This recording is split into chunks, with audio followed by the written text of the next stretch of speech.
किसी की हत्या यज्ञ नहीं हो सकती, किसी की हत्या पूजा नहीं हो सकती, और किसी की हत्या से देवी और देवता कभी खुश नहीं हो सकते। हमारे देवी देवता यज्ञ में पशुओं की बलि नहीं, बलि मांगते हैं। आप बलि देना चाहते हैं तो अपने भीतर की तमाम बुराइयों की बलि चढ़ाइए, अभिमान की बलि चढ़ाइए, आप अपने भीतर के क्रोध की बलि चढ़ाइए, लोभ की बलि चढ़ाइए, तमाम बुराइयों की बलि चढ़ाइए। और हमारे यहाँ बलि का विधान है तो पेठा कद्दू काटते हैं। क्या काट देते हैं? कद्दू या नारियल। नारियल तोड़ना भी बलि की तरह है। नारियल क्यों तोड़ा जाता है मंदिरों में, जानते हो? नहीं? क्योंकि नारियल को एक बार गुस्से में विश्वामित्र जी को गुस्सा आया, और विश्वामित्र जी इतने पावरफुल थे कि वो एक अलग सृष्टि कर सकते थे। जैसा काम ब्रह्मा का है ना, ब्रह्मा का काम क्या है? सृष्टि उत्पन्न करना। ऐसे विश्वामित्र जी ने कहा मैं भी सृष्टि करूंगा, तो उन्होंने शुरू भी कर दी। और उन्होंने सबसे पहले एक पिंड तैयार किया। विश्वामित्र अपने तप के प्रभाव से उन्होंने सृष्टि प्रारंभ की, और उनकी सृष्टि में जब एक पिंड तैयार किया, और वो पिंड जब तैयार हुआ तो उसकी आंखें, फिर धीरे धीरे उसका मुंह निकलता, उसका बाल निकलते। जैसे ही उन्होंने एक पिंड बनाया तब भगवान श्रीमन नारायण ने आकर के विश्वामित्र जी को रोका कि आप ये क्या कर रहे हैं? जो विधान है ईश्वर ने, ब्रह्मा जी ने सृष्टि की, वो आप रहने दो, आप अपनी तपस्या को यहां मत लगाओ। तब विश्वामित्र जी ने भगवान के समझाने पर समझ गए, पर पिंड तो बना ही चुके थे। तो विश्वामित्र जी के द्वारा जो पिंड बनाया गया था, आगे उससे सृष्टि होती, वह पिंड ही नारियल है। जो विश्वामित्र जी के द्वारा एक पिंड का निर्माण किया गया, वो क्या था?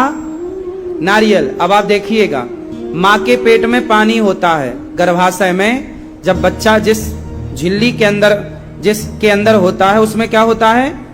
पानी। एक चारों ओर लेयर होती है माँ के पेट में, गर्भाशय में, उसके अंदर पानी की लेयर, एक लेयर के अंदर पानी, पानी के अंदर बच्चा होता है, हाँ या ना? उसी तरह नारियल की संरचना देखिए, नारियल के अंदर भी पानी होता है, और नारियल को कभी ध्यान से देखेंगे तो उसकी दो आंखें भी होती हैं, हाँ या ना? किस किस ने देखी है?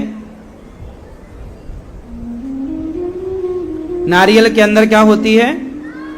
दो आंखें होती हैं। और नारियल के ऊपर बाल, जटा नहीं होते, मतलब वो पूरी पिंड था।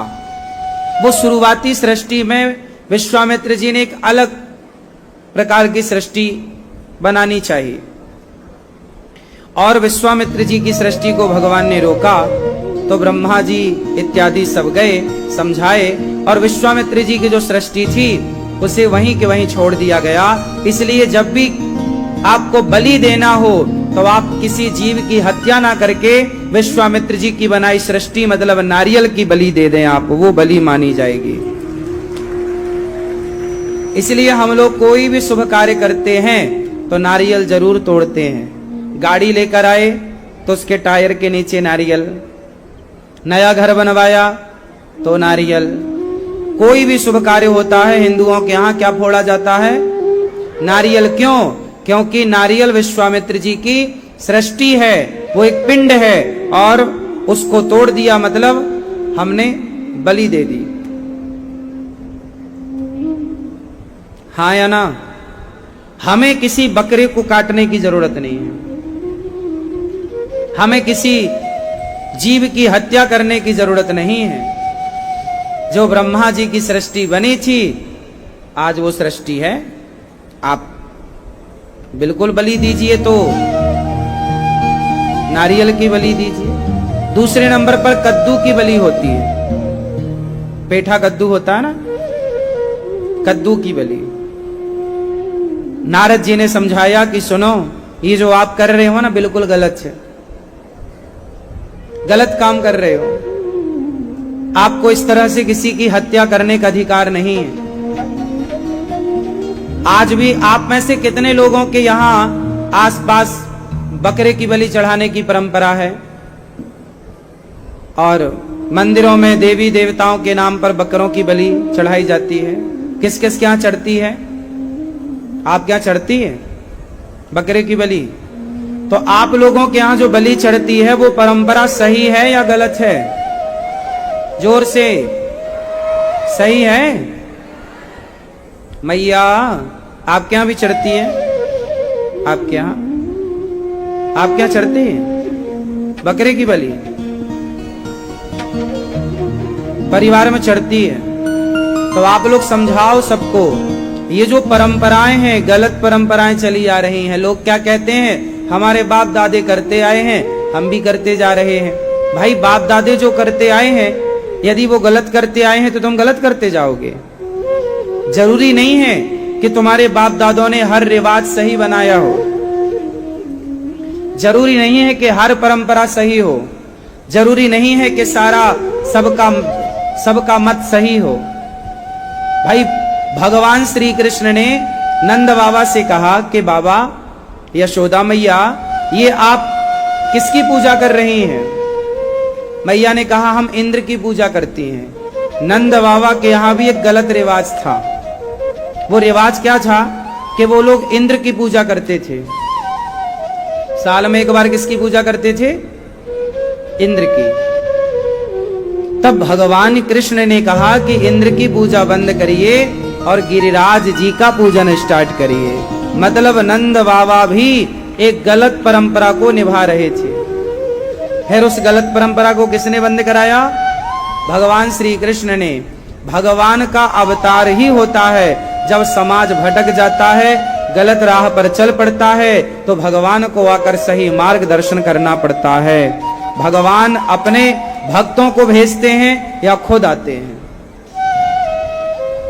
तो भगवान कभी ये नहीं कहते कि आप किसी की हत्या कर दो, किसी को मार डालो। तो जो गलत परंपराएं हैं, बकरे की काटने की परंपरा हो, है ना, जैसे आप लोगों के यहाँ एक गलत परंपरा और है, एकादशी के दिन कोई मर जाए ना घर में, या अष्टमी के दिन कोई मर जाए ना, कृष्ण जन्माष्टमी के दिन, तो आप लोग व्रत करना छोड़ देते हैं कि जी आज एकादशी के दिन हमारे यहाँ फलाना मर गया था, अब हम एकादशी नहीं करेंगे, हमारी एकादशी तो मान हो गई। हाँ या ना? रामनवमी के दिन कोई मर गया, बोले रामनवमी नहीं करेंगे, रामनवमी मान हो गई। ये सारी परंपराएं गलत हैं। अरे एकादशी के दिन जो मरता है वो बैकुंठ जाता है, वो पुण्यात्मा है कि एकादशी के दिन उसने प्राण त्यागे हैं।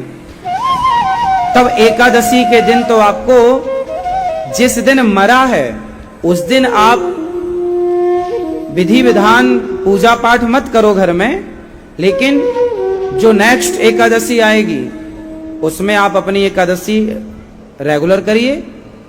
और एकादशी ना करने का कारण क्या है कि मर गया? अरे मरना तो सबको पड़ेगा, और तिथियां तो 30 ही होती हैं हर महीने की। आपके परिवार में आज तक सैकड़ों लोग आए और साल में दिन होते हैं 365। अब आपके पिता के पिता के पिता के पिता के पिता के पिता के पिता के पिता कोई ना कोई कभी ना कभी तो किसी ना किसी तिथि को मरा ही होगा ना। यदि हर तिथि को मान कर लें तो 365 दिन में कभी ना कभी हमारे परिवार में कोई ना कोई मरा ही होगा। फिर तो कुछ भी नहीं कर पाओगे, ना दिया दीपावली में दिया जला पाओगे, ना होली में तुम रंग लगा पाओगे, ना एकादशी कर पाओगे, ना पूर्णिमा कर पाओगे, ना तो तुम नवरात्रि कर पाओगे, क्योंकि कभी ना कभी कोई ना कोई मरा तो होगा, है ना। इसलिए कोई मरा है तो ये तो मरना स्वाभाविक है, आया है सो जाएगा। हम लोग पैदा ही हुए हैं मरने के लिए, कौन ऐसा है जो नहीं मरेगा। और जो तिथि में हम मरते हैं वो तिथि हमारे लिए निश्चित होती है, और हम गए तो गए। उस तिथि जिस दिन आदमी मरा है उस दिन आप, जैसे किसी के घर में तैयारी है रामनवमी की कि चलो जी आज रामनवमी है, घर में उत्सव मनाएंगे, रामलला का पूजन करेंगे। अभी पूजन की तैयारी थी कि घर में दादाजी की मृत्यु हो गई। अब दादा मर गए तो इस बार की रामनवमी आप मत विस्तार से उत्सव मनाओ, मत मनाओ, पर जो अगले साल की आएगी तब तो दादा नहीं मरे ना। दादा तो पिछली रामनवमी में मरे हैं ना, तो पिछली वाली जिसमें मरे हैं वो तो स्वाभाविक है कि वो मनाया नहीं जाएगा, पर जो अगले वर्ष की आएगी वो तो मनाओ। उसमें क्या हुआ, तुम्हारे दादा तो एक ही थे ना, तो एक ही रामनवमी में ना मरे हैं तो सारी रामनवमी काहे छोड़ दिए भाई? दादा तो एक ही थे ना, और एकादशी में मर गए तो सारी एकादशी काहे छोड़ दिए? वो एकादशी छोड़ दो, उसमें भी उत्सव ना मनाओ, व्रत है तो व्रत रखो ही रहो। अच्छे काम क्यों छोड़ना है? कोई मर जाता है तो लोग एकादशी, रामनवमी, त्योहार छोड़ देते हैं, उत्सव छोड़ दे। अरे छोड़ना है तो अपने भीतर की बुराइयां छोड़ दो। छोड़ना है तो काम, क्रोध, लोभ, मोह, निंदा करना छोड़ दो, चुगली करना छोड़ दो, झूठ बोलना छोड़ दो कि भाई आज दादाजी मरे हैं, आज झूठ नहीं बोलेंगे। बुरे काम तो आप खूब धड़ल्ले से करते हैं। बस ले दे के पूजा करते थे, व्रत कर लेते थे, वही और छोड़ दिया। यदि तुम्हारे दादाजी एकादशी के दिन मर गए और तुमने एकादशी छोड़ दी तो तुम्हारे दादाजी को पाप और लगेगा कि तुम मरते मरते और लोगों की पूजा पाठ छोड़ा के आ गए। भगवान यमराज जी वहां और कोड़े मारेंगे, आता आया घर वालों की पूजा और छुड़ा के आ गया। थोड़ी बहुत तो करती थी एकादशी के दिन, वो और छोड़ दिया। अब बुरे काम एक नहीं छोड़े, हाँ या ना? अरे जिस तिथि में मरे हैं वो तिथि तो और अच्छे से मनानी चाहिए कि भाई ये तिथि एकादशी के दिन मरे हैं तो सबको फल का दान, आज हम सब व्रत करेंगे और इस व्रत का जो भी पुण्य मिलेगा वो हमारे दादाजी के नाम से जाएगा। हे प्रभु उनकी सदगति हो, उन पर कृपा हो, दादी के नाम पे जाएगा जो भी। लेकिन पता नहीं लोग उल्टा करते हैं। अच्छा उल्टा पैदा हुए हैं इसलिए तो नहीं उल्टा उल्टा हो रहा सब? क्यों? आप कैसे पैदा उल्टा? क्यों? मैया आप कैसे पैदा हुई हो, सीधी या उल्टा? हाँ, हम सब कैसे पैदा होते हैं, है ना? सीधे उल्टे? हम सब पहले बच्चे का सिर बाहर आता है कि पांव? क्या? क्यों? पहले सिर बाहर आता है या पांव? सिर तो उल्टा हो गए ना। किसी किसी के पांव भी आते होंगे, 100 में 1, कोई सीधा भी पैदा होता है। तो आप सब लोग जो उल्टी परंपराएं मान रहे हैं, समझ लो ये उल्टे ही पैदा हुए हैं। सब उल्टा। जो छोड़ने लायक है वो नहीं छोड़ेंगे, अच्छे काम छोड़ देंगे, बुरे काम पकड़े रहेंगे। वो कहेंगे कि हमारा रिवाज है। जो गलत परंपराएं हैं, चाहे तुम्हारे बाप ने बनाई हो, चाहे तुम्हारे दादा ने बनाई हो, यदि गलत परंपरा है तो गलत परंपरा को छोड़ देना चाहिए। कितने लोग सहमत हैं हमारी इस बात से? तो बकरे को चढ़ाना, बकरे को काटना, ये परंपरा छोड़ोगे? कितने लोग छोड़ देंगे? और जरूरी नहीं है कि आप परिवार की ये बात माने, उनको समझाओ कि किसी की हत्या से कोई देवी और देवता प्रसन्न नहीं होते। ये सारी बातें नारद जी ने प्राचीन बरही को समझाई, पुरंजनोपाख्यान की चर्चा सुनाई।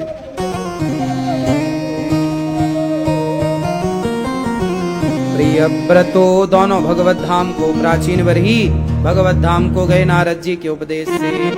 प्रियव्रतो भाव, पहले के लोग बच्चों को धर्म का उपदेश करते, इसलिए पहले के लोग धर्मात्मा थे।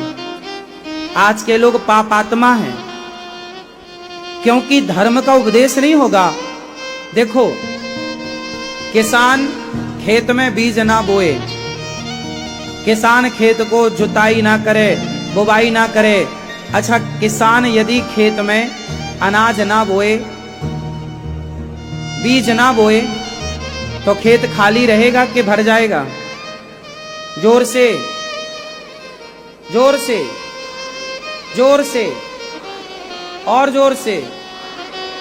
नहीं, कचरे से भर जाएगा। किसान खेत को एक साल ना बोए, आप देख लेना, पूरा खेत घास से, बेकार की चीजों से भर जाएगा। जबकि किसान ने वो गाजर घास, वो गलत कचरा बोया नहीं है। बात समझ में आई? आपके बच्चों का दिमाग एक खेत है। आपके बच्चों का दिमाग क्या है? एक खेत है। उस खेत में संस्कार की बुवाई करनी पड़ेगी, धर्म की बुवाई करनी पड़ेगी, वरना कुसंग का कचरा हो जाएगा, फिर तुम साफ ना कर पाओगे। किसान यदि एक साल खेत को ध्यान ना दे, एक साल नहीं साहब, किसान ध्यान ना दे कुछ महीने, तो देख लो,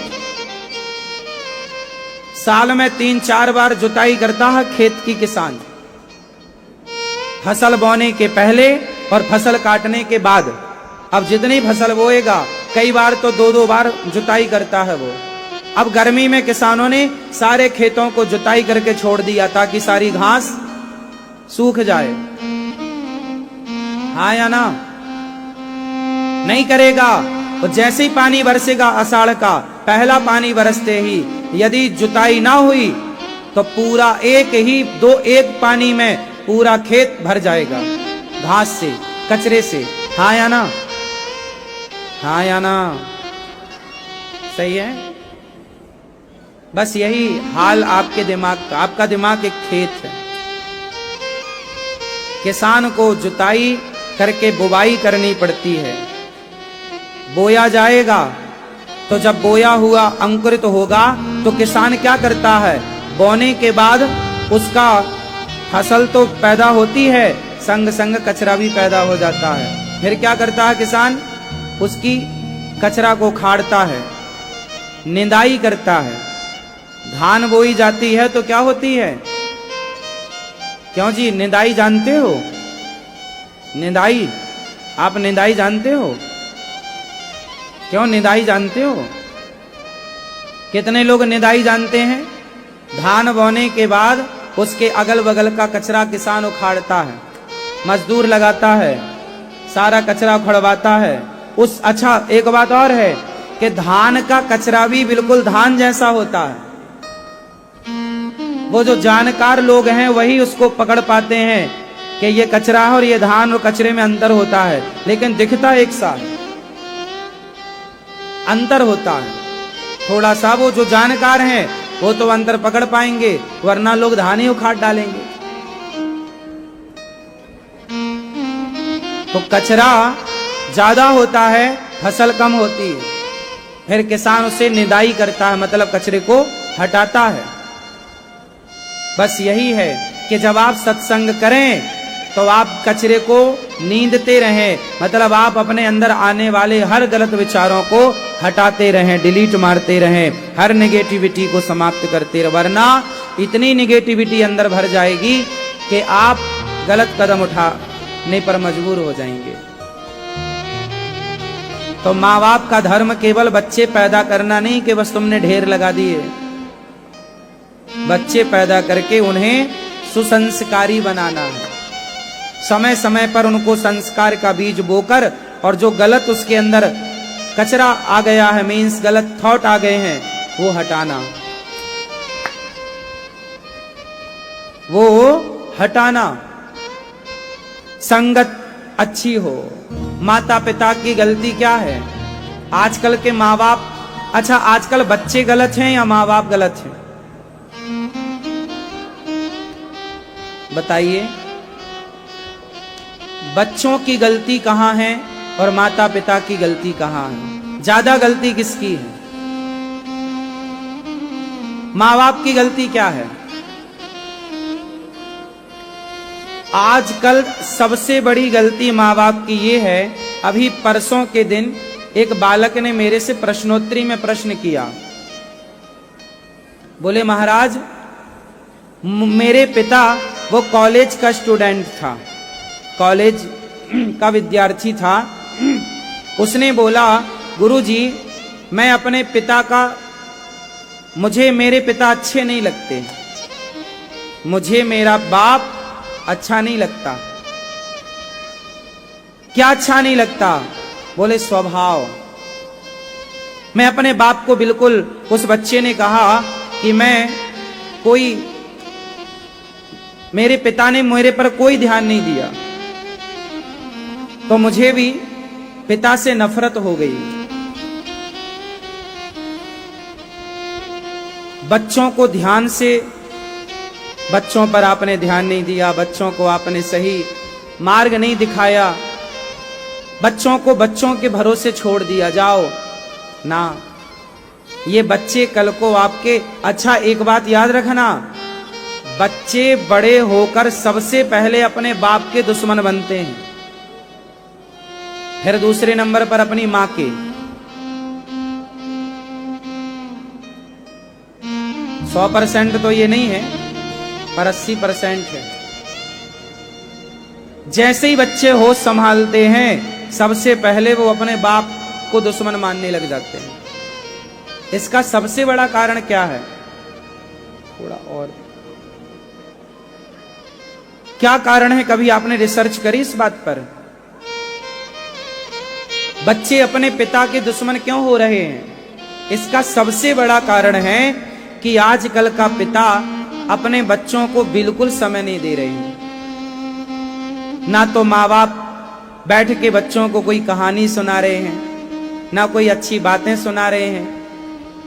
बच्चों को प्यार की जरूरत होती है। और मैं बार बार एक बात कह रहा हूं कि जब बच्चे का जूता तुम्हारे पांव में आने लग जाए, तुम्हारे जूता का नंबर बच्चे के पांव के जूते के नंबर से मैच करने लग जाए, तो समझ लेना चाहिए कि अब आपका बेटा बेटा नहीं रहा, अब आपका बेटा बड़ा हो गया है। और अब आप उसे बाप की तरह नहीं, एक दोस्त की तरह रखो कि तू मेरा बेटा नहीं, अब तू मेरा दोस्त है। अब बाप बन के मत रहो, अब उसके अच्छे दोस्त बन के रहो। अच्छा एक बात बताओ, बच्चे बाप की बात ज्यादा सुनते हैं या दोस्तों की?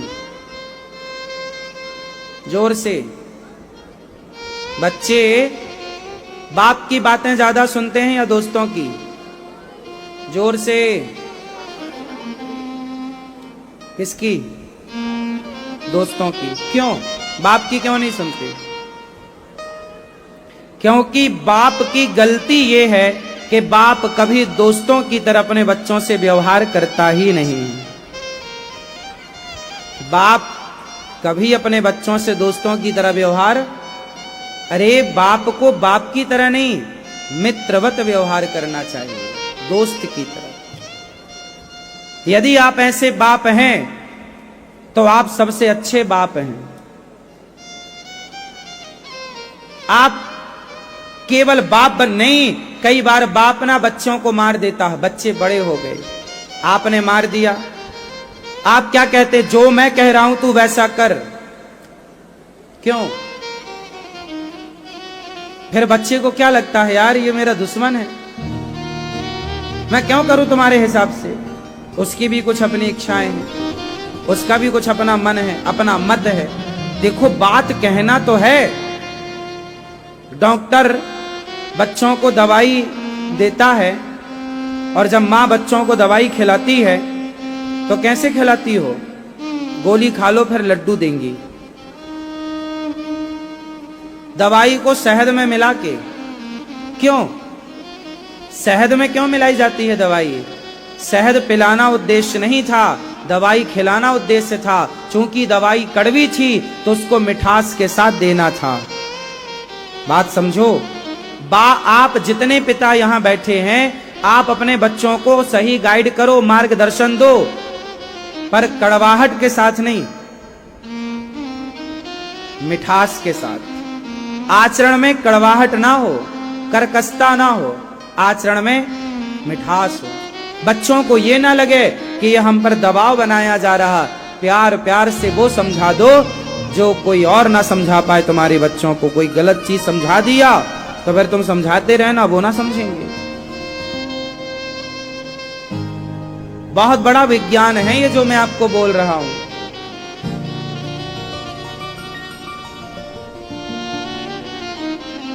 माँ बाप को चाहिए कि आप अपने बच्चों का पूरा पूरा ख्याल रखें। पैसे भले कम कमाओ, बच्चों को योग्य बनाओ। आपका सबसे बड़ा धन क्या है? आपके बच्चे। पढ़ लिख गए बच्चे, योग्य बन गए, तो आपका माँ बनना, बाप बनना सब सफल है। और आप पैसे के पीछे भागते रहे और बच्चे हाथ से निकल गए तो फिर रोते रहना, पैसे लिए घूमते रहना। हाँ या ना? तो माता शत्रु तब बनती है जब वो अपने बच्चों को संस्कार नहीं देती। पिता दुश्मन तब बनता है जब वो अपने बच्चों को सही वक्त पर सही संस्कार नहीं देता। तो आप कितने लोग आज से अपने बच्चों पर बहुत बहुत ध्यान रखेंगे? बच्चों का, बच्चों के साथ थोड़ा खेला करो, बच्चों के साथ थोड़ा समय बिताया करो। बच्चों के साथ समय बिताओगे तो बच्चों की आदतों का पता चलेगा, इसके मन में क्या चल रहा है। अच्छा, बच्चे बदलते कब हैं? 10 साल तक के बच्चों में बहुत ज्यादा बदलाव नहीं होता। 10 साल के बाद बदलाव बहुत तेजी से होता। हाँ या ना? 10 साल से 15 साल तक एक बदलाव, फिर 15 से 20 साल तक के बीच का एक दूसरा बदलाव, और 20 से 25 साल तक का एक फाइनल बदलाव होता है। 3 बार बच्चे बदलते हैं। 10 साल से 15 साल की उम्र में एक बदलाव होता है बच्चों के अंदर। वो बदलाव शरारत वाला होता है। या तो बच्चे ज्यादा शांत होने लग जाएंगे इस उम्र में, या तो बहुत ज्यादा शरारती होने लग जाएंगे, चिड़चिड़े होने लग जाएंगे, बात बात में गुस्सा करने वाले होने लग जाएंगे। 10 साल के बाद बच्चों को गुस्सा ज्यादा आता है। उनको उनकी बात ना मानो तो हाइपर होते हैं बच्चे। ये 10 साल से 15 साल की जो एज है, इस उम्र में आपको बच्चों पे गुस्सा नहीं करना चाहिए। इस उम्र में ज्यादा से ज्यादा बच्चों को गाइड करो, समझाओ, कहानियां सुनाओ। इस उम्र में क्या करना है? अच्छी कहानियां। आपको याद होगा, आपकी मौसी, आपकी नानी, आपकी दादी पहले आपको कहानियां बहुत सारी सुनाया करती थी। पर क्या करें, वो दादी, वो नानी जो कहानियां सुनाने वाली थी, पहले संयुक्त परिवार होता था तो बड़ी माँ या चाची हम सबको कहानियां सुनाती थी। अब तो अलग अलग रहते हैं। माँ बाप दिन भर काम करते हैं, शाम को थके आते हैं, जल्दी सो जाते हैं। कहानियां सुनाए कौन? बच्चों को मोबाइल पकड़ा देते हैं, बच्चे मोबाइल पे कार्टून देख के सो जाते हैं। अब वो कहानियां राम वाली कौन सुनाए? कौन सुनाए बच्चों को श्रवण कुमार की कहानियां कि माँ बाप ने कंधे पर बिठा के बच्चों को तीर्थ यात्रा कराई। जब ये कहानियां बचपन में सुनाओगे तो बच्चों के अंदर भी ये भाव जागेगा कि मैं भी अपने माँ बाप को तीर्थ यात्रा कराऊंगा।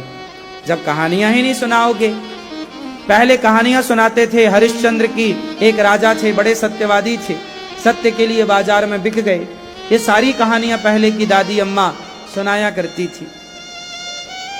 हाँ या ना? हाँ या ना? मैया बैठो मेरी माँ। पहले के लोग कहानियां बहुत सुनाते थे। एक राजा था, एक रानी थी। हाँ या ना? आपने सुनी कहानियां बचपन में? नहीं? कहानियां सुनने वाले बच्चों के संस्कार अलग होंगे और ना सुनने वालों के अलग होंगे। आप देख लेना, प्रैक्टिकल कर लेना। जो अच्छी कहानियां सुन के बड़े होंगे, अच्छे लोगों के बीच में बड़े होंगे, उनका संस्कार, उनके बोलने का तरीका, बात करने का तरीका, उनका शिष्टाचार, उनका संस्कार अलग होगा। और जो अच्छे संस्कारों में नहीं रहे, अच्छी कहानियां नहीं सुनी, आध्यात्म से नहीं जुड़े, वो उद्दंड बच्चे होंगे। कैसे होंगे? उद्दंड होंगे। वो अपने से बड़ों का सम्मान कर ही नहीं सकते। भाई सिंपल फंडा है ना, हम जो सुनते हैं, जो पढ़ते हैं, जो देखते हैं, वैसे होते हैं हम। हमें हिंदी किसी ने सिखाई थोड़ी है। हमें हिंदी किसी ने सिखाई है क्या? बोलो हाँ या ना। सिखाई है? हमें हिंदी बोलना किसी ने नहीं सिखाया। माँ बाप का सुन सुन के बच्चे जन्म से ही वो भाषा बोलना शुरू करते हैं जिस भाषा में उनके माँ बाप बात करते हैं। और वहां का जो माहौल है, यदि इंग्लिश देश का बच्चा है तो वो जन्म से ही इंग्लिश बोलेगा। चाइना का बच्चा है, बचपन से वो जो माँ बाप का माहौल है वो बच्चों पर पूरा प्रभाव छोड़ता है। हाँ या ना? क्यों? माँ बाप की भाषा का प्रभाव बच्चों में नहीं होता?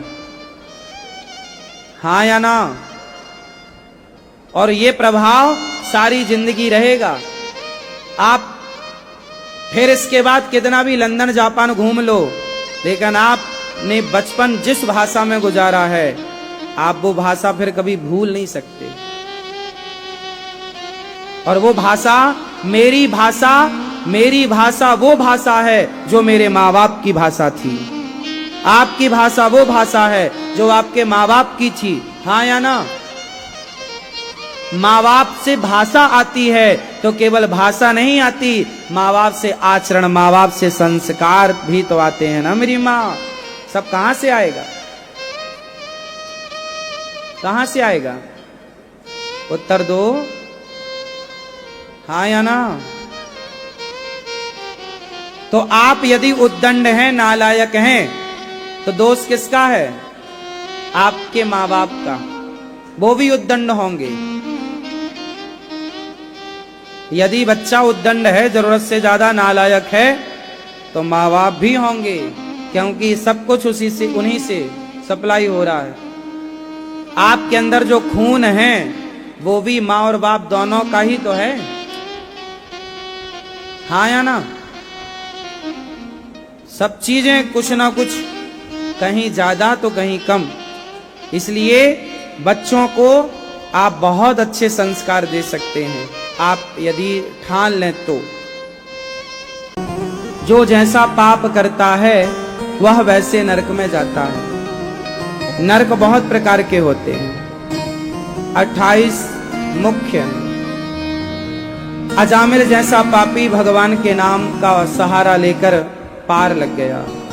मैया, ओ भैया, बेटा बैठ जाओ, सबको बिठाओ, भैया थोड़ा बिठा दो सबको।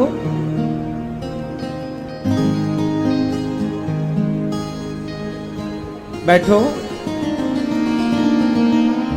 अजामिल जैसा पापी 28 प्रकार के नरकों के बाद अजामिल जैसे पापी जो नरक जाने वाला था, पर पापी अजामिल नरक जाने से बच गया। किसके भरोसे बचा? बताओ किसके भरोसे बचा? अजामिल जैसा पापी किसके भरोसे बचा? भगवान के भरोसे। मरते समय अजामिल ने क्या बोल दिया? जोर से और जोर से, एक बार नारायण बोल दिया अजामिल ने तो वो नरक नहीं गया। अजामिल जैसे पापी भी नरक से तब बचेंगे जब भगवान के नाम का आश्रय लेंगे। आप लोग भी जब भगवान के नाम का आश्रय लेंगे तो ही नरक से बचेंगे। इसलिए काम खूब करो पर नाम भी जपो। अच्छा, भगवान का नाम लेने से क्या होता है? बताओ, नाम लेने से क्या होता है? कलयुग केवल नाम आधारा, सुमरी सुमरी नर उतरहि पारा। अच्छा ये बताओ, कलयुग में नाम की महिमा क्यों है? नाम लेने से क्या होता है? क्या होता है बताओ? अच्छा, नाम कैसे लेना चाहिए? अच्छा ये बताओ। बोलो राम। मैया बोलो जय श्रीमन नारायण। कैसे नाम जपना चाहिए? ऐसे आप लोग जपते हो, सीताराम सीताराम सीताराम, राधे श्याम राधे श्याम राधे श्याम, श्रीमन नारायण श्रीमन नारायण श्रीमन नारायण श्रीमन नारायण। ऐसे नाम जपते हो ना आप लोग? हाँ या ना? हाँ या ना? हाँ। नाम जपने से क्या होगा? नाम जपने के बहुत सारे तरीके हैं, मैं अभी बताऊंगा, पर नाम जपने से होता क्या है पहले ये समझने की आवश्यकता। नाम जप करने से क्या होता? जोर से, नाम जप करने के फायदे बताओ। ये भैया बताएंगे। ओ भैया, नाम जप करने के फायदे बताओ। हाँ?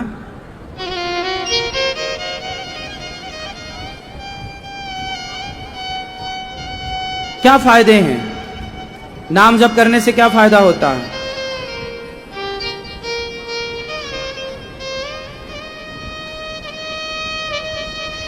नाम जप करने से सबसे पहला फायदा है कि मन एकाग्र होता है। आप जब आंखें बंद करोगे, चलो आप आंखें बंद कर लो और नाम जप लो जरा। बोलो श्रीमन नारायण। मैया, नहीं निकल रहा मुंह से। बोलो श्रीमन नारायण जोर से। मेरी माँ, बोलो श्रीमन नारायण श्रीमन नारायण श्रीमन नारायण। जैसे ही आप नाम जपना स्टार्ट करेंगे, आप पाएंगे कि आपका मन एकाग्र होने लगा। जितना अधिक नाम जप करेंगे, उतने मन की एकाग्रता बढ़ेगी। मन की एकाग्रता बढ़ाने के लिए पहले नाम जप करना है, और नाम बोल बोल के श्रीमन नारायण श्रीमन नारायण श्रीमन नारायण। फिर क्या होगा? जब आपका मन थोड़ा एकाग्र होने लग जाए, फिर नाम अंदर जपना है। फिर नाम मुंह से नहीं, कंठ से जपना है। अब आप बोलना, श्रीमन नारायण बोलो एक बार। पीछे वाली मैया बोलो श्रीमन नारायण। ओ पीली मैया, ओ जाती मैया, जाने वाली मेरी माँ, नारायण तो बोल लो। अच्छा बैठ रही हो, चलो फिर बोलो। बोलो श्रीमन नारायण। अब आप लोग अपना मुंह बिल्कुल बंद रखेंगे और श्रीमन नारायण बोलना है। आपकी होंठों को नहीं हिलाना और बोलना श्रीमन नारायण। भैया, ओ लाला, अरे वहां नहीं, यहां बोलो श्रीमन नारायण। मुंह नहीं हिला, होंठों को नहीं हिलाना, मुंह बंद रखिएगा और बोलो श्रीमन नारायण। बोलो श्रीमन नारायण। कौन बोल रहा है? आपका मुंह तो बंद है, फिर श्रीमन नारायण कौन बोल रहा है? आपका कंठ। कहां से निकल रहा है? जोर से। श्रीमन नारायण। आप तो होंठों को बंद रखिए और फिर जपिए सीताराम। फिर क्या होगा? अभी कंठ से निकलेगा और अभ्यास करेंगे तो श्रीमन नारायण नारायण जो बोलोगे वो हृदय से निकलने लग जाएगा। कहां से निकलने लग जाएगा? देखो, नाम जप के ये तरीके हैं। एक तो ये नाम जप है सीताराम सीताराम सीताराम, श्रीमन नारायण श्रीमन नारायण, जो भी आपका गुरु मंत्र है आप ऐसे ही जपते हैं। और एक ऐसा जपते हैं कि मुंह बंद करके सुमिरन ऐसा कीजिए खरे निशाने चोट, मन ईश्वर में लीन हो, जिह्वा हिले ना होठ। ना जिह्वा हिलना चाहिए ना होठ हिलना चाहिए। और हृदय से जिस दिन आप भगवान का नाम जपने लग जाओगे, उस दिन क्या होगा? उस दिन आपकी स्थिति ये हो जाएगी कि जैसे आप लोग थोड़ी चाहते हैं, आप लोग दिल को धड़काने के लिए क्या प्रयास करते हैं? अभी आपको भगवान का नाम जप करने में प्रयास करना पड़ता है। हम बार बार बुला रहे हैं, बोलो श्रीमन्नारायण, लेकिन आप नहीं बोल पा रहे हैं बार बार। आपको प्रयास करना पड़ता है, लेकिन जिस दिन आपके हृदय से श्रीमन्नारायण अंदर पहुंच गया, उस दिन जैसे दिल अपने आप धड़कता है, आप कुछ नहीं करते, उसी तरह जिस दिन हृदय तक पहुंच जाएगा ये नाम, उस दिन आपके हृदय से जब नाम निकलेगा तो आप कुछ नहीं करेंगे, चाहेंगे फिर भी अंदर चलता रहेगा कीर्तन श्रीमन्नारायण श्रीमन्नारायण। ये अंदर की बात है, ये अंदर का जप है, ये अंदर का तप है। ये इसी स्थिति को पाने के लिए पहले कीर्तन करना होता है। नाम जप करो, पहले बहिर्मुखी बनो, फिर अंतर्मुखी हो जाना। पहले नाम बाहर जपो, सीताराम सीताराम चिल्ला कर, फिर चुप साइलेंट मूड में, फिर कंठ जपेगा, फिर धीरे से। सालों बाद ये प्रैक्टिस होगी, एक दिन से ना हो जाएगी। फिर क्या होगा, आप में से कितने लोग सपने में बड़बड़ाते हैं? मतलब रात को सोने के बाद कुछ लोग बड़बड़ाते हैं, और ये सब बड़बड़ाते हैं लगभग। आपकी पत्नी बड़बड़ाती है, और आपके पति ये नहीं बड़बड़ाते। जब आप बड़बड़ाती होगी तब ये भी बड़बड़ा लेते होंगे, पता ही नहीं चलता होगा। हर व्यक्ति कभी न कभी बड़बड़ाता है, हर व्यक्ति कभी ना कभी। रात को आप सोते हैं ना, और सोने के बाद कुछ भी आप बोलते रहते हैं, हाँ या ना? ऐसा आप रोज नहीं करते, महीने 2 महीने 4 महीने में कभी एक आध बार आप बड़बड़ाए। ऐसे कभी कभी स्त्रियां बड़बड़ाती हैं, कभी कभी पुरुष, बच्चे भी बड़बड़ाने लग जाते हैं। तो ये होता है नेचुरल, सबके साथ हो। कोई ये नहीं कह सकता नहीं जी हम नहीं बड़बड़ाते, सब बड़बड़ाते हैं। ये है विधान है ईश्वर का। कोई सुन पाए ना सुन पाए, कोई ज्यादा बड़बड़ाता, कोई थोड़ा बड़बड़ाता, कोई जोर जोर से बोलता, कोई धीरे धीरे बोलता, बड़बड़ाते सब हैं। तो मैं आपको बड़बड़ाना के पीछे ये साइंस बोलना चाह रहा था कि जब भगवान का नाम हृदय तक पहुंच जाएगा, तो जब आप बड़बड़ाओगे तो आपके बड़बड़ाहट में भी जब आप भगवान का नाम बड़बड़ाने लग जाएं, तब समझ लो कि आपकी भक्ति बिल्कुल पक्की है, सही है। क्योंकि आप जब सोते हैं तो फिर आपका कंट्रोल आपके पास नहीं होता, आपका कंट्रोल आपके पास। आप सपना देखते हैं तो सपने में कोई आपका कंट्रोल थोड़ी होता है कि आपको ये देखना है, जो आएगा वो आप देखेंगे। तो सोने के बाद आपका आप में कंट्रोल नहीं होता, हाँ या ना? तो जब आप बड़बड़ाते हैं और भगवान का नाम जप करेंगे ध्यान से, तो नाम जप इतना कर लीजिएगा कि सपने में भी आप जब भगवान, अरे एक शक्कोबाई जनाबाई, महाराष्ट्र की एक माँ भक्तिमती जनाबाई थी। वो जनाबाई ओपले बनाती थी, गाय के गोबर का कंडा। कंडा मीन्स ओपला, ओपला मतलब गाय का गोबर सूख जाने के बाद जो चूल्हे में लगाते हैं ना, उसे ओपला कहते हैं, कहीं कहीं कंडा कहते हैं, हाँ या ना? कितने लोग समझते हैं ओपला और कंडा? कितने लोग समझते हैं? कंडा नहीं जानते हैं, कंडे, ओपले समझते हैं। जनाबाई ओपले बनाती थी, और जनाबाई के ओपले जब बनते थे तो कोई कान लगा के सुनता उन ओपलों में, तो उनके ओपलों से विट्ठल विट्ठल की ध्वनि निकलती थी, भगवान नाम निकलता था। वो जिसे टच कर देती थी, जैसे इस वस्तु को छू दिया, जैसे इस वस्तु को छू दिया जनाबाई ने, तो इस वस्तु को कान लगा के सुनो तो इससे नाम, भगवान का नाम निकलता। मतलब जड़ पत्थर, ओपला कौन सा? प्राण वाला है, जड़ वस्तु ही तो है, सूखा हुआ कंडा ओपला। लेकिन वो भी भगवान का नाम, भक्तों में बड़ी ताकत होती है मेरी माँ, जो भगवान नाम को हृदय में धारण कर लेते हैं, फिर वो सोए जागे, किसी को छू दें, उनसे होती हुई हवा गुजर कर जिस तक पहुंचेगी उसका हृदय पवित्र हो जाएगा। ये भक्त के पास से गुजरने वाली हवा का प्रभाव। इसलिए संतों के पास रहना चाहिए, भक्तों के पास रहना चाहिए, क्योंकि उनके आसपास की जो हवा है वो बड़ी पवित्र वातावरण की हवा है, वो बड़ी पॉजिटिव हवा है, पॉजिटिव वायु है, पॉजिटिविटी से भरी हुई है। इसलिए बच्चों को कभी वृंदावन लाओ, 7 दिन कथा सुनवाओ, बिहारी जी का दर्शन कराओ, यहाँ कभी कुछ रंग बच्चों को चढ़ेगा।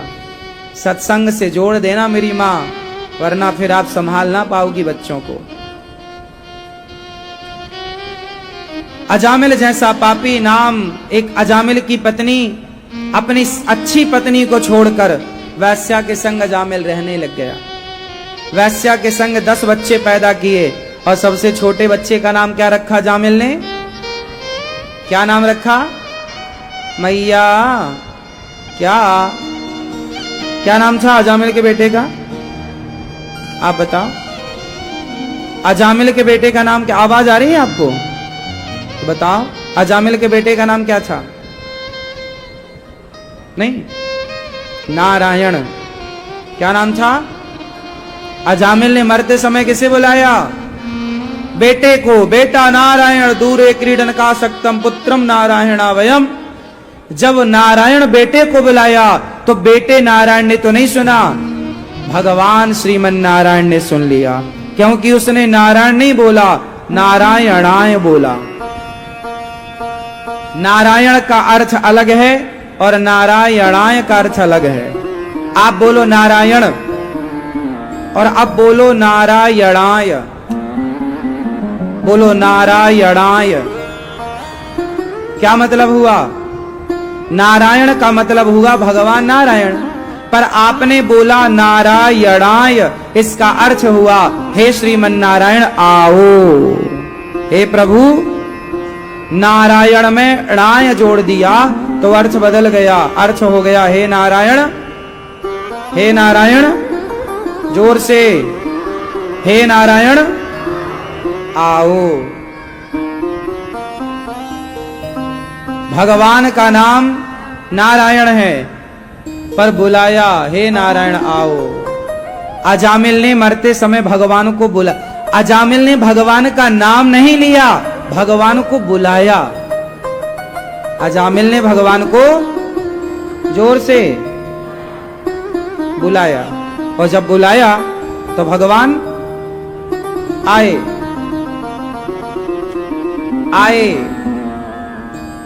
और भगवान के पार्षदगण आए।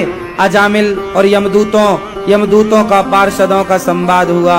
पार्षदों से भगवान के भक्तों ने कहा, यमदूतों से कहा जाओ, इसने मरते समय भगवान का नाम।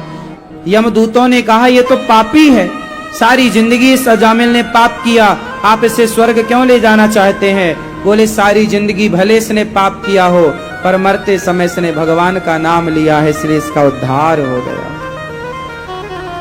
12 साल की उम्र देकर के अजामिल को छोड़ कर गए।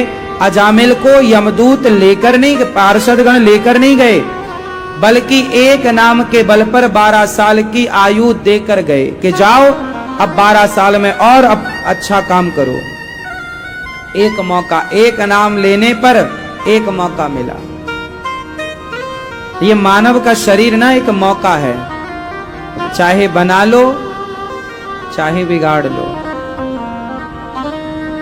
भजन करना अच्छी बात है। समझदार लोग हैं जो भगवान के चिंतन में लगे हैं। बेवकूफ 1 नंबर के मूर्ख लोग हैं जो अपना कल्याण नहीं सोच रहे, वो सारी जिंदगी बुढ़ापे में भी हाय पैसा के पीछे भाग रहे हैं।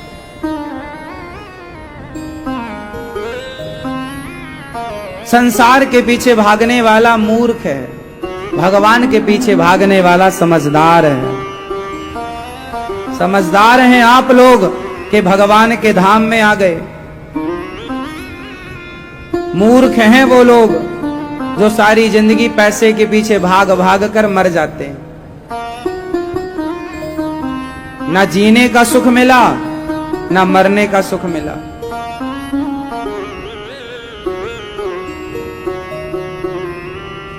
एक उम्र होती है हर कार्य की। पैसे के पीछे भी भागो। कब तक? 50 साल तक। 50 साल में खूब दौलत कमा लो। 50 साल तक मतलब आपकी एज हो गई 50 वर्ष। अब 50 तक खूब पैसा कमा लो, अपनी सारी शौक इच्छाएं पूरी कर लो बिंदास। और 50 के बाद अब धन से मन हटाकर अब देखो 50-50 होना चाहिए। 50 साल यदि जगत में दिया है तो बाकी के बचे हुए 50 साल भगवान को भी तो देना। यही तो 50-50 है। हिसाब किताब बराबर रखना चाहिए। लेकिन आप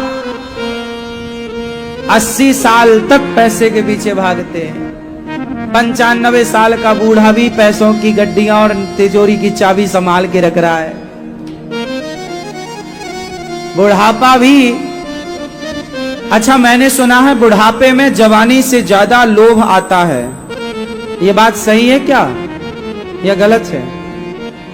क्यों? कृपया बूढ़े लोग हमारा मार्गदर्शन करें।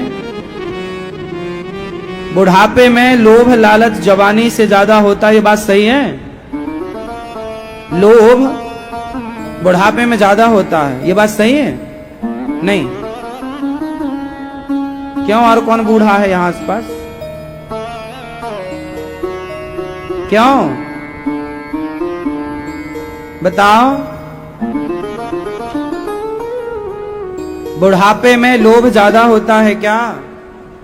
यदि आपका बुढ़ापा सत्संग से नहीं जुड़ा तो आपका बुढ़ापा लोभ लालच से भरा होगा। पर सत्संगी हो तो आपका बुढ़ापा बिंदास गुजरेगा, कोई दिक्कत नहीं। सत्संग का जुड़ना, सत्संग का होना जीवन में, सत्संग पानी का काम करता है। जैसे बिना पानी के, बिना भोजन के हम मर जाएंगे। भोजन के बिना तो फिर भी हम जी सकते हैं कुछ दिन, पानी के बिना नहीं। जैसे पानी आवश्यक है ऐसे सत्संग आवश्यक है। अजामिल जैसा पापी उद्धार हुआ नाम जप करके। इंद्र ने गुरु जी का अपमान कर दिया, तब विश्वरूप जी गुरु बनकर आए और फिर इंद्र ने विश्वरूप को मारा तो त्वष्टा ऋषि ने वृत्तासुर को प्रकट किया। इंद्र के हाथों वृत्तासुर का उद्धार। भगवान के एक परम भक्त हुए प्रहलाद जी। प्रहलाद नाम के एक भक्त हुए हैं। आप कितने लोग प्रहलाद जी के बारे में जानते हैं? आप जानते हैं प्रहलाद जी के बारे में? नहीं। हिरण्यकश्यपु नाम का एक दैत्य था। कश्यप ऋषि का पुत्र। हिरण्यकश्यपु नाम का एक दैत्य था जिसके पुत्र का नाम था प्रहलाद। कौन थे? जोर से। प्रहलाद। प्रहलाद की उम्र थी 5 वर्ष। इस 5 वर्ष में ही वो भगवान के इतने बड़े भक्त हो गए कि भगवान की ही बातें करने लग गए चारों ओर। जहां बैठते वहां भगवान की बातें।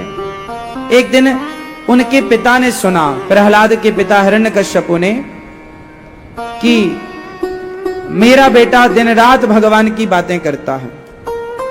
बुलाया, ए यहां, ये तू किसका नाम जपता रहता है रे दिन भर?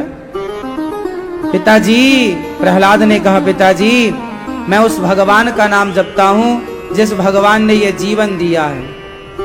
हिरण्यकश्यप बोला, तेरा भगवान तो मैं हूं, बाप ने ही तो जीवन दिया है तुझे, तेरा भगवान मैं हूं। प्रहलाद जी ने कहा, पिताजी आप यदि मेरे भगवान होते तो फिर आपको जीवन देने वाला भी तो कोई है, और जो हम सबको जीवन देने वाला है मैं उसका ध्यान करता हूं, उसका नाम जपता हूं, उसको याद करता हूं।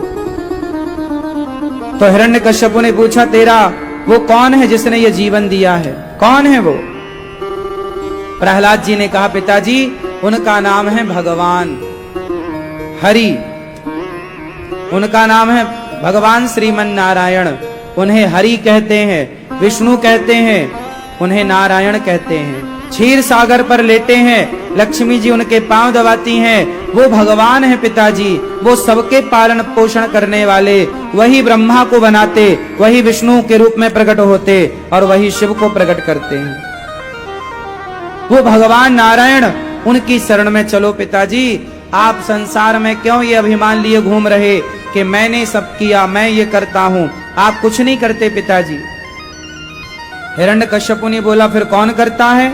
पिताजी सब कुछ भगवान करते हैं। अच्छा, अब हिरण्यकश्यपु का तो दिमाग खराब हो गया कि तू मेरे शत्रु का नाम ले रहा। अच्छा, हिरण्यकश्यपु भगवान का दुश्मन था, वो भगवान को अपना शत्रु मानता था, हाँ या ना? अच्छा, हिरण्यकश्यपु भगवान को शत्रु क्यों मानता था? क्योंकि हिरण्यकश्यपु का एक भाई था हिरण्याक्ष, उसे भगवान ने मार दिया था। 12 भगवान ने। किसने मारा? तो हिरण्यकश्यपु ने सोचा कि इस विष्णु ने मेरे भाई को मार दिया, अब मैं इसे मारूंगा। अब हिरण्यकश्यपु भगवान को मारने का प्लान कर रहा था।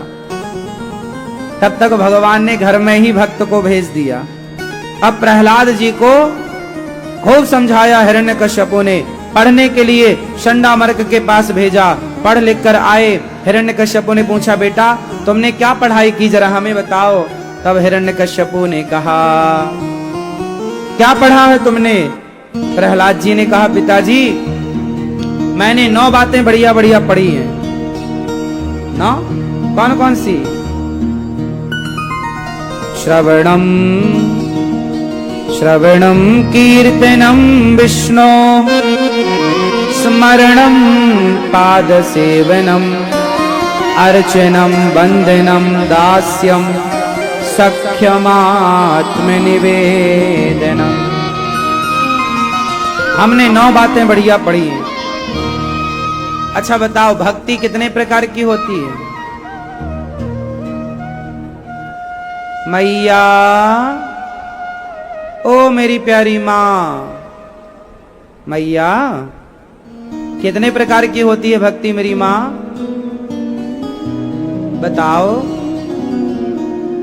पीछे लाल मैया बताओ कितने प्रकार की? कितने प्रकार की? जोर से। 9। पहली भक्ति कौन सी? भक्ति 9 प्रकार की होती है। श्रवणम, कथा सुनना पहली भक्ति है। कथा सुनना। तो आप क्या कर रहे हैं? पहली आप कथा टीवी पर सुने, मोबाइल पर सुने या धाम में आकर सुने, आप पहली भक्ति तब करते हैं जब आप कथा सुनते हैं। कथा सुनना, सत्संग करना पहली भक्ति है। श्रवणम, फिर कीर्तनम, कीर्तन करना दूसरी भक्ति है। कीर्तन, आप लोग कीर्तन करते हैं घर में? थोड़ा पति पत्नी बच्चों को बैठ करना 10 मिनट रोज कीर्तन करना चाहिए। श्री कृष्ण गोविंद हरे मुरारी, हे नाथ नारायण वासुदेव। कीर्तन जिस घर में होता है वो घर घर नहीं बैकुंठ बन जाता है। और जिस घर में कीर्तन नहीं, भगवान की पूजा नहीं, तुलसी नहीं, गोपाल जी नहीं, वो घर घर नहीं शमशान है। वो घर कौन है? क्या है? शमशान। तो आप अपने घर को शमशान मत बनने दो। श्रवणम कीर्तनम, कीर्तन किया करो। पहले के लोग ना रोज कीर्तन करते थे, प्रभात फेरी निकाला करते थे, गांव गांव में कीर्तन, घर घर कीर्तन। आजकल तो लोग कीर्तन तो छोड़ो, नाम भी नहीं लेते। फोन आता है तो राधे राधे बोला करो ना भैया, राधे राधे, जय श्रीमन नारायण। हम लोग फोन पे बात करते हैं तो जय श्रीमन नारायण, राधे राधे। और आप लोग hello, good morning, good afternoon, good evening, good night. ये भारत की भाषा का प्रयोग करो, अपने संस्कारों को क्यों भूल रहे हो? आपस में जब सामान्य वार्तालाप हो तो जय श्रीमन नारायण, भैया कैसे हैं आप, राधे राधे। भगवान का नाम लेने में क्या दिक्कत है? राम राम बोलने में क्या दिक्कत है? भैया सीताराम, राम राम, जय श्री कृष्णा, जय श्रीमन नारायण, कैसे हैं आप? कैसे बोलते हैं आप लोग? आप लोग कैसे बोलते हैं? राम राम नहीं बोलते ना? क्यों भैया, राम राम बोलते हैं आप? भगवान का नाम जरूर बोलना चाहिए। आपस में ये बच्चों को सिखाना चाहिए। राम राम बोले, जय श्रीमन नारायण बोले, जय श्री कृष्णा बोले। तो पहली भक्ति है श्रवणम, श्रवण कथा सुनना। दूसरी भक्ति कीर्तनम, श्रवणम कीर्तनम विष्णु, स्मरणम पाद सेवनम, भगवान का स्मरण करो। तीसरी भक्ति क्या है? भगवान का जोर से भगवान का स्मरण करना। तीसरी भक्ति क्या है? भगवान का स्मरण करना। स्मरण कैसे? जैसे आप वृंदावन में हो पर आपको आपके घर का स्मरण है, परिवार का स्मरण है, ऐसे काम करते रहो और पल पल में प्रभु का स्मरण मतलब याद करते रहो कि हमारे भगवान हैं, ये संसार के लोग हमारे नहीं हैं। स्मरणम पाद सेवनम, पाद सेवनम मतलब चरण दबाना। चौथी भक्ति है चरण दबाना। भगवान के चरण दबाया करो। रात को गोपाल जी को सुलाते हो तो थोड़ा चरण दबाया करो। सवेरे उठाते हो थोड़ा प्रभु के चरणों की सेवा किया करो। पत्नी हो तो पति के पांव दबाया करो। बेटा हो तो माँ बाप के पांव दबाया करो। क्यों पांव दबाते हैं आप? झूठ बोल रही है? थोड़ा थोड़ा पांव दबाया करो। पत्नी लक्ष्मी जी भगवान के रोज चरण दबाती हैं, हमेशा दबाती रहती। आप दबाती हैं पांव पति परमेश्वर के? नहीं? क्यों? आप दबाते हैं? चरण दबाया करो। चरण सेवा, भगवान का वास चरणों में होता है। जैसे घर की स्त्रियां पति के चरण दबाती हैं, उस घर में लक्ष्मी नृत्य करती हैं, लक्ष्मी का वास होता है। चरण दबाओ। दो लोगों को पांव दबाना चाहिए, एक पत्नी को और एक पुत्र को। पत्नी दबाएगी पति के और वही पति दबाएगा अपने माता पिता के। हाँ या ना? जो बेटा अपने माँ बाप के चरण दबाता है, जो पत्नी अपने, सोचिए कि आप अपने बाप के पांव दबा रहे हैं, माँ के चरण दबा रहे हैं और पत्नी आपके चरण दबा रही है, वो घर क्या है? स्वर्ग है, बैकुंठ है, सब कुछ है उस घर में। जिस घर में बड़ों का आदर है वहां भगवान आएंगे, लक्ष्मी।